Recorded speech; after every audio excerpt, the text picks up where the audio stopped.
Perkenalkan, nama saya Rahma Aprilia Putri dengan NPM C1C023087. Di sini saya akan menyampaikan materi mengenai 3 aktivitas dalam laporan arus kas. Jika terjadi suatu transaksi yang bersifat tidak tunai atau tidak cash, maka secara otomatis tidak berpengaruh terhadap arus kas. Jadi, syarat suatu transaksi dapat mempengaruhi laporan arus kas adalah transaksinya harus bersifat cash atau tunai.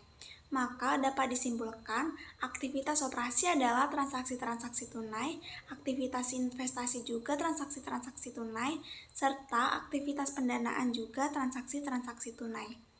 Bedanya, jika pada aktivitas operasi, transaksi-transaksi tunainya berpengaruh atau mempengaruhi item-item dalam laporan laba rugi.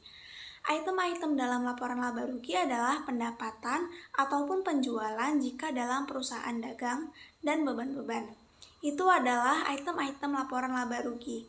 Pada pendapatan, ada pendapatan jasa, pendapatan dividen, pendapatan bunga, pendapatan sewa, dan penjualan. Itu semua dilaporkan pada laporan laba rugi. Kemudian beban-beban itu adalah beban operasi. Beban operasi itu banyak, ada beban gaji.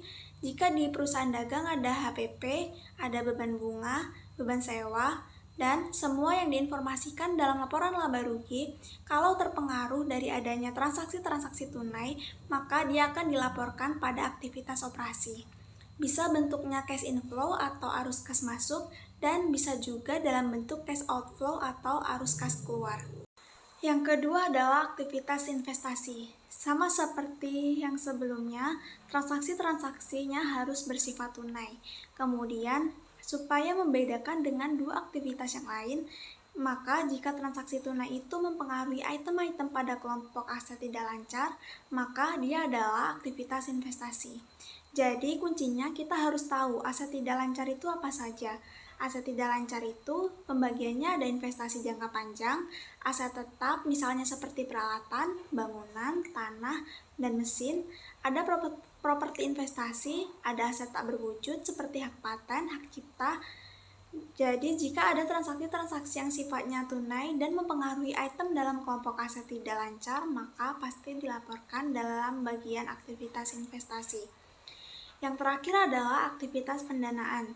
Jika aktivitas pendanaan berarti transaksinya harus tunai, dan transaksi-transaksi tunai ini mempengaruhi item-item pada kelompok liabilitas jangka panjang dan ekuitas.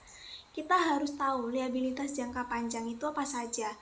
Liabilitas jangka panjang itu ada hutang obligasi, hutang wesel jangka panjang, dan hutang bank yang sifatnya jangka panjang.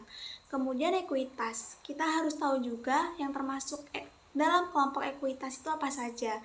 Jadi yang termasuk dalam ekuitas adalah modal saham, saldo laba atau retained earnings, dan dividen.